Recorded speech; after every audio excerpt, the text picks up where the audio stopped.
தந்தை மகன் தூய ஆவியாரின் பெயராலே ஆமென்.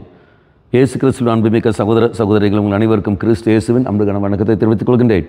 இது நற்செய்தியாகம மத்தேயு நற்செய்தி 25ஆம் அதிகாரம் 1 முதல் 13 வரையில திருவாக்கியங்கள். இங்கு நாம் பார்க்குறோம் 10 தோழியர் உவமை. இங்கு 5 பேர் முன்மதி உடையவர்கள், 5 பேர் அறிவிலிகள். முன்மதி உடையவர்கள் தயாரிப்போடு இருக்கின்றார்கள், அறிவிலிகள் தயாரிப்பு இல்லாமல் இருக்கின்றார்கள். இங்கே கதவு தட்டப்படுகிறது. கதவு தட்டப்பட்ட உடனே இதோ அங்கே வருகிறார்கள், கதவு திறக்கிறார்கள். தயாரிப்போடு இருந்தவர்கள் உள்ளே செல்கிறார்கள், தயாரிப்பு இல்லாதவர்களோ வெளியே தள்ளப்படுகிறார்கள்.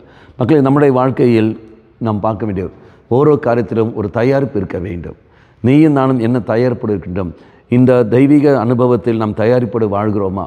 தெய்வத்தை அனுபவிப்பதற்கு ஒரு தயாரிப்பு இருக்குமா? பரீட்சைக்கு நாம் தயாரிப்பு கொடுக்கின்றோம். மற்ற காரியங்கள், திருமணத்துக்கு ஒரு தயாரிப்பு இருக்கின்றது, ஒரு இன்டர்வியூ போகிற சமயத்தில் ஒரு தயாரிப்பு இருக்கின்றது.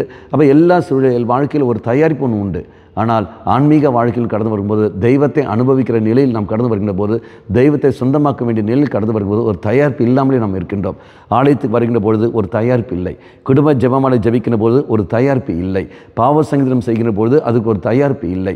அப்போது நல்ல காரியங்கள் செய்யும்போது ஒரு தயாரிப்பு என்பது இல்லை. அப்போ எந்த நாம் தெய்வீக காரியங்களும் சரி, நல்ல காரியங்களும் செய்யும்போது ஒரு தயாரிப்பு இல்லாமல் நாம் செய்கின்ற பொழுது நிச்சயமாக அனுபவம் நமக்கு கிடைக்காது. ஆகவே நாம் தெய்வீக அனுபவம் பெற வேண்டும் என்றால் ஒரு தயாரிப்பு நமக்கு இருக்க வேண்டும். முன்மதி உடையவர்கள் தயாரிப்போடு இருந்தார்கள், அதுக்கேற்றபடி பலனை அனுபவித்தார்கள். நீங்களும் நானும் சிந்தித்து பார்ப்போம். ஆண்டவரே, ஆலயத்துக்கு வருகிற நான், பலிப்பிடத்தில் உன்னை காண்கின்ற நான் அதை அனுபவிக்க வேண்டும் என்றால் ஒரு தயாரிப்பு என்னிடத்தில் இல்லாமல் இருக்கின்றதே, என்னை மன்னித்து கொள்ளுங்கள். நல்ல ஒரு தயாரிப்போடு இனி முதல் நான் ஆலய காரியங்களில் ஈடுபடுவதற்கும் அருட்சாதனங்களில் பங்கு பெறுவதற்கும் எனக்கு கிருபை தாழ்மை செய்து கொண்டு மன்றாடுவோம். கண்களை மூடிக்கொள்ளுங்கள். நல்லவனாய தெய்வமே, தயாரிப்பை எவ்வாறு நடத்த வேண்டும், எவ்வாறு செயல்படுத்த வேண்டும் என்று வெளிப்படுத்தி தந்துள்ளோம்.